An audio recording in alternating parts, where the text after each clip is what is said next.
Ladies and gentlemen, what is going on? Welcome to the Risen Fallen Podcast. I am your host, Mark Hendrickson. If you're brand new to this show, then welcome. I'll try my very best to stay on topic. We usually talk about self-development, mental health, and how to get your life moving in the right direction, or how to help the people around you get their life moving in the right direction. And so that's what you can expect. Happy Monday morning. We dropped the show on Monday morning. I say we, it's me. I dropped the show on Monday morning, 5 a.m., just to make sure that people that want to listen to it can listen to it, set their tone off for the week right. And without further ado, let's jump into it. How is everybody doing today? Happy Monday morning. I hope that everybody is doing well. I'm here just chilling out. It is another Saturday morning as I record this. Just got a little workout in and just starting my day. So I got to jet out and I'm doing a little bit of volunteering today, a little bit later. And I got to jet in like 15, 20 minutes or so, but I thought I'd sit down and just record a little episode because that's what I do on Saturday mornings a lot of the time. So cheers, guys. Happy Monday morning. I hope that you guys had a good, restful weekend. Got to spend some time, hopefully, with some friends, family, loved ones. Got to, I don't know, maybe listen to a song that makes you feel good, some music. Maybe, I don't know, got some exercise in. Maybe you made a little bit of extra money. Maybe you just kind of did a little extra resting, a little stretching, a little, as long as you weren't doing something that was setting you back. And if you were, I've been there. Just be aware of it. Sometimes we like to indulge a little bit, and that's fine. That's how humans are. But when your indulgences start to fuck the rest of your life up, then it's time to, or at least, just start to. I think a lot of the time we think, oh, the indulgences in my life, it's not, I'm still able to do this, I'm still able to do that. And I'm probably one of the biggest perpetrators of doing that. I'm the biggest, salesman to myself that way. I'll always tell myself, I can indulge in this area of my life because I'm still killing it in this area, and this area. So I can indulge a little bit over here. And then, lo and behold, we start to see how our indulgences from one area of our life start to trickle into the other areas. And all of a sudden we're indulging in a lot of other areas, working a little bit less than we should be. And, sometimes we're not always aware of that. Sometimes we need someone to kind of remind us of that. And I think that's why it's so important to have not critical people, but people that are honest, people that are actually kind around you, people that are actually, they care about you in the sense that they care more about your future than they do about how you feel about it right now. Because I think a lot of us, we like to surround ourselves with people that, always make us feel good. And I've even spoken about this before, about like energy vampires and the type of people that you don't want to have around you. But I think a lot of the time we think about, who do I want to have around me? I want to have people around me that make me feel good, that say the things that I agree with, that do this, that do that. And obviously you want to have like-minded people that are driven, people that are, in a similar, they have similar morals, values, similar goals, similar ideals, similar like ideas of life. And I think that, a lot of the time, and this comes back even to a conversation I had with Aaron on the podcast a while back, where we talked about being nice versus being kind. And this idea he kind of gave was like, the idea of being nice is like, basically it's self-serving. It's kind of like, oh, I'm going to do this thing because I'm either intimidated or I pity this person, or I do that. Like, it's kind of like this, like, oh, I'm just going to be nice. Like, oh, would you like a cup of tea? Like, I don't remember the example that he gave, but like, it was kind of like this sheepish kind of, he described, go check out the episode. But then the other idea is kind. And that's like the idea of like, oh, you're actually choosing to be like, I don't have to do this right now, but I'm actually choosing to do it. And that's like the idea of kind, is like nice was like something that you have to do to get yourself out of a situation or to get yourself into a good situation. Whereas kind was doing something because you're doing it from the kindness of your heart, not out of necessity, not out of manipulation, or not out of just kind of, like I said, trying to maneuver your way into or out of a situation kindness comes from the heart. It comes from, you know, like I said, the idea of like, look, you don't have to do this. I don't have to do this, but you're choosing to do it. I'm choosing to do it. That's what kindness is. And I think a lot of the time we mistake one for the other. I think a lot of the time there's things that are kind that don't really seem nice. And I think that, a lot of the time I like to use extreme examples. And so that's probably what I do a lot of the time. And I don't know why I said that, but I'm going to take a sip of coffee and then we'll get back to that.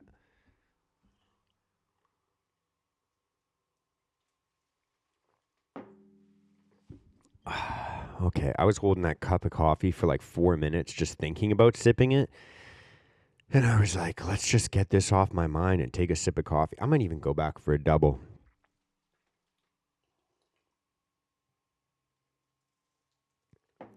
Oh, okay, now I'm focused. No more distractions in the physical in my hands. Maybe I need a pen to spin or something. I'm gonna try and do the rest of this without fiddling around or playing with things. But I think a lot of the time this idea of like niceness and kindness, it comes from this idea of sympathy and being more sensitive to the people around you and being more caring about their feelings, their emotions, and how they feel in the current moment. I think that a lot of the time we like to leave situations thinking like, oh, this person, they know I care about them. They know I like them. They know I want them to feel good. Because that kind of is obviously who we want to surround ourselves with. The people that we know, oh, this person wants the best for me. This person cares about me. This person wants me to feel good, wants me to feel happiness, feel fulfillment. And I think a lot of the time when it comes to sympathy, using an extreme example, like, you see people that struggle with addiction, like drug addiction, and having the conversations that, I think a lot of the time they need to hear is obviously the conversations that they don't want to hear. And I think a lot of the time, out of this idea of like niceness or this idea of like what we think is sympathetic, a lot of the time we enable people's behavior. And I don't need to go too much into detail. I think everyone can kind of see where that idea goes of like, you have a friend or someone in your life, a loved one, a family member. The closer they are to you, the harder it is, really, because it's like the stakes are a lot higher. And so if they're dealing with something in their life, it's almost like it seems sympathetic or it seems nice to, almost like enable their behavior. A lot of the time, we beat around the bush. We don't say exactly what it is and how it should be said, and we don't think about like, okay, this person is completely oblivious or completely in denial of what they have going on in their life right now. So the nicest thing to do is like also play this game of denial with them. And then it changes your reality and your perception of reality over time. It's not good for anybody. And I think that so often we fall into these like kind of things. And of course, I'm using the extreme example. I didn't even actually use the example, but if you look at it from the extreme example of like a drug addiction or something like that, you can see where that goes downhill really, really fast. Because obviously, you have people, and I've witnessed this personally in my life. I know a lot of you guys listening have too, where somebody is struggling with something and they're obviously hypersensitive to it because most of us are aware of these things, either consciously or subconsciously. And so if anybody does bring it up in a conversation or says something or calls you out on some fucking lie that you've made up or whatever it is, it seems almost like they're attacking you. Like, oh, this person isn't nice anymore. This person isn't playing ball. They're not like joining in this game that I'm not like inviting people to play with me, but forcing people to play with me. And it comes like this weird situation where it seems like we're not being nice or it seems like we're not being sympathetic because we're kind of dancing around the feelings of this person, not wanting to make them feel bad. But really what we're doing is preventing them from at least being aware of the development that they need to make. And I think that a lot of the time, even though it may not be our place, even though it may not be like 100, even like 100% possible. Like it's not even, I don't even think a lot of the time it's possible to even change people just by saying things or forcing them to do things. Like people have to kind of change on their own, kind of, it has to come from within. I don't think that somebody can say a thing or force you to do a thing. Like it has to come from like an internal, intrinsic force of like, I need to fucking make my situation better. And so I guess the reason I thought this was important to talk about, or even like a topic that was worth thinking about, is thinking about actual sympathy and what that sympathy actually looks like. How would you like to be as a friend? And I think that a lot of the time I struggle with this because it is fucking uncomfortable. It is kind of like a skill that you have to practice of like, look, this isn't fucking easy for me to say, and I don't want to fucking have this conversation, but like I've noticed this thing in your life, and correct me if I'm wrong, but I just feel like it could be, impacting this or that, or I've seen it impact this or that, whatever it could be. Starting a conversation off like that, as opposed to, sometimes we have like friends that'll they'll just kind of like I said, we'll beat around the bush, or we won't even say anything about things that we know are wrong that our friends or loved ones are doing. And I think that a lot of the time, even it gets to the point where sometimes you do try and call somebody out on something, and you're like, hey, I noticed that this is happening. I'm not okay with that. It kind of crosses one of my boundaries, whatever it is. And then they kind of even like a lot of the time, people will obviously get a little defensive. I'm one of those types of people that I can get defensive. If someone comes to me and they're like, "Hey, the way you do this is fucking impacting this other thing in a negative way," I'm instantly going to be like, "Well, that's that other thing's fucking problem. That's that other fucking person's problem. I'm fucking doing me. Sorry, that's the way she goes." And so I think a lot of people react that way when you call them out on their shit, whether they say it as direct as that or they just kind of like, yep, whatever, shrug it off, and they're just going to keep doing their thing and building internal resentments as opposed to just saying it out in the open. I'm not saying either one's good.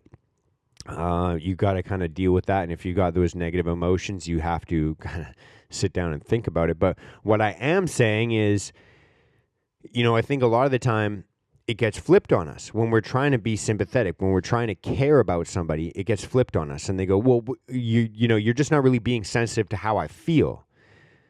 And that's where this idea of actual sympathy comes from, because I think a lot of the time we take how we feel in the moment, and we try and use our feelings or our emotions to justify our behaviors or our habits or the way we treat other people, the way that we speak to other people. And I think that that's where this idea of actual sympathy starts to actually go the other way. Because at that point, when we're starting to say, I can do this behavior or I can do this thing because of my emotion, because of my feeling, it's actually reversing sympathy. And I think that a lot of the time we fall for it. I know that if you have got people in your life that are doing things like this, like even with me, like I've fallen for this in the past as well, where it's like, okay, wait, oh, maybe they actually do need to do this thing, or actually maybe I should just let this thing slide because they're feeling this way or they had this emotion, and so we should actually let this slide. And what that does is the same enabling that it does for addiction or anything else. Because if you actually do have sympathy for somebody in your life and you see them using a destructive behavior, a destructive habit, or, they just treat people improperly whenever they feel bad or have an emotional outburst, and you don't try your very best to just like kind of stop it or try and bring awareness to it and be like, hey, look, I know you feel this way right now and you might have this emotion, but like what you're doing right now is going to make your future worse and is going to make other people's future worse. It's not the best coping mechanism to do. Then that's actual, in my eyes, actual sympathy. Caring more about somebody's future than whatever temper tantrum that they're having right now. Because if you were to look at it just like from a logical perspective, they're not feeling good right now. They're already not feeling good right now. And so, like, would you rather have their future be worse or their future be better? And I think that a lot of the time, this is just like kind of something that I've been thinking about recently as like a moral compass of like, because I deal with this as well, like where we have these situations where it's like, what is the most sympathetic thing for me to do right now? What is the thing that I should be doing? Is it more caring about how they feel right now and weighing that heavier than, I don't know, like the 15 other people in the room? Or is it, thinking, hey, I care so much about this person and how they feel right now. I care about that more than their future, and I'm going to let them continue down this destructive path? Or is it like, no, I have to have an honest conversation with this person right now, and it's going to be uncomfortable, but, I got to say what I got to say. And that leads me into kind of like the last, I guess, section of this topic, which is just like this idea of like shitty, brutal honesty. And dude, I've fallen down this road so many times in the last couple of years. Literally, I've spoken about it on my podcast. I've even spoken in this way on my podcast. I've adopted this idea of like shitty, brutal honesty. And I say shitty, brutal honesty because it can be used very shitty. And I think that a lot of us, we have to ask ourselves one, serious question when we're being brutally honest with people. And I think that is kind of the only question that we need to ask ourselves. And I'm going to get to it in 1 second, but I think that first I should define what I think shitty, brutal honesty is. I think that people, a lot of the time, the same way that people use their feelings and their emotions, like to weaponize, I guess, what's a better way to say this? The same way that people weaponize their feelings and their emotions to justify their behaviors and their habits and how they treat people around them. The flip side to it is the other end of the spectrum, the people that are like, I don't care about your feelings, let's talk about facts, use this idea of like shitty, brutal honesty. They weaponize that to just be like, well, I can just fucking say whatever I want, and if you don't like it, then fuck you. And I think that like, dude, I've fallen into this path so many times, and I think that it's actually something that it really, in my eyes, and this is me calling myself out for it, like it's kind of just admitting that you suck at conveying your ideas. It's kind of just like, well, I just like fucking, this is my idea, and if you don't fucking digest this, if I can't express this properly, then fuck you. Like, it's like, oh, if you can't see through the way I see it and the way I say it and just get down to the brass tacks of it, then fuck you. Like, so many people think that way, and they think that they can use this idea of brutal honesty to just be dicks. And that's where I have an issue with it, because I think a lot of the time, we flip-flop between this, like, I'm not going to, like, it's almost as if we have like those like cartoonish angels and like demon on our shoulder. Like one side is saying like, hey, don't call somebody out for something right now because they're going to be sensitive to it. It's going to hurt their feelings and they're going to, feel bad. And then the other like little cartoonish demon on your shoulder or angel on your shoulder, whatever fucking side you deal with worse is whatever. But anyways, the other side is saying like, no, you need to call this person out. Fuck how they feel right now. Like, you need to worry about their future and just say it however you fucking want. And I think that both sides of that are fucking dumb. Like, I truly do. And I think that a lot of the time, obviously, it's more sympathetic and more, I want to be aligned more with the type of person that will speak up. But I don't want to be this type of person that has like this shitty, brutal honesty. And so I had to sit down and reflect on this. And this is like, again, I haven't figured this out. This is something that maybe you guys can help me figure out. Let me know in the comment section or reach out on Instagram if you're listening to the audio version of this. But for me, when it comes to brutal honesty and kind of, what do they call it? Constructive criticism, I guess. I really had to ask myself one thing, like, what is the purpose of this conversation right now? Do I want to just kind of like weaponize my opinions and my thoughts and beliefs and make this person feel even worse?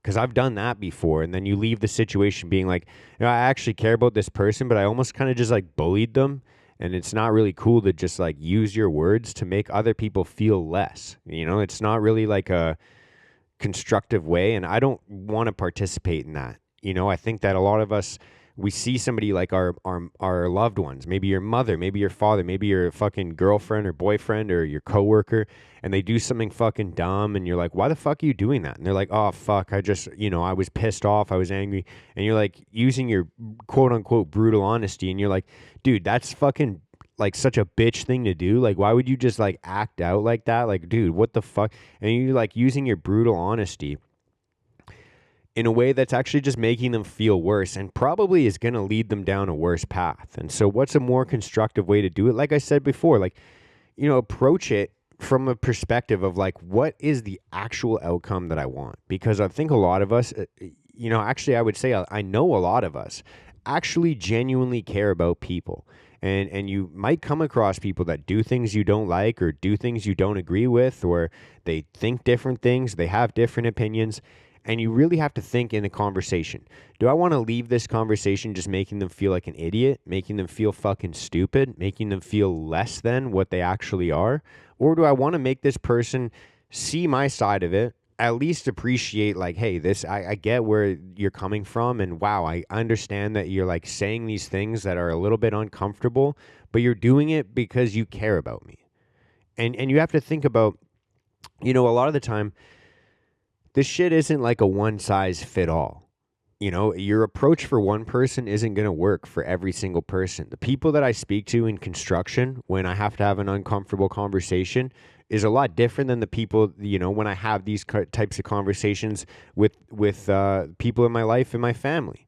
Like the way that you speak to someone as a carpenter is a very different thing than the way you speak to them as a brother or as a boyfriend, as a father, as a son. And I think that a lot of the time we have to think about, am I weaponizing my feelings right now? Am I using my emotions to hurt somebody else, or to make their life worse, or to make my life worse? Or am I actually trying to engage in this interaction or this conversation to just, I guess, shine a little light on the way I think of it for the person, as well as, put them in a better position. When you're calling somebody out for something, and I guess that's even just like kind of a weird, conflictive way of saying it, but that is how it is a lot of the time. Like when you're calling somebody out for something that you love, that you care about, like, are you doing it in a way, that has the intention of just making them feel bad for what they're doing? Do you just want them to feel guilty, or do you want them to feel shame? Or are you doing it in a way that's like, hey, look, like, I fucking love you and I fucking care about you, and I don't even want to have this conversation. Like, this fucking sucks for me too, but like, this has got to stop. Like, you can't fucking do this. And here's the reason why you can't do it. Because I love you so much and I don't want your future to be worse. And I can see that this thing that you're doing is leading you in the wrong direction. And I'm just bringing it to your awareness. I'm not forcing you to do anything. If you want to talk about it, I'm here for you. Like, I'm just bringing it to your awareness because I didn't know if you were aware or not. So I that's an approach you can use. There you go. That's a fucking good example. But I guess, what do you guys think? Have you guys struggled with this kind of stuff before? Let me know in the comment section below. Hope you guys are doing well. I think that's a good place to wrap this up. I was supposed to leave 10 minutes ago. So on that note, see you guys next Monday. Much love. Peace out. Love you all. Bye.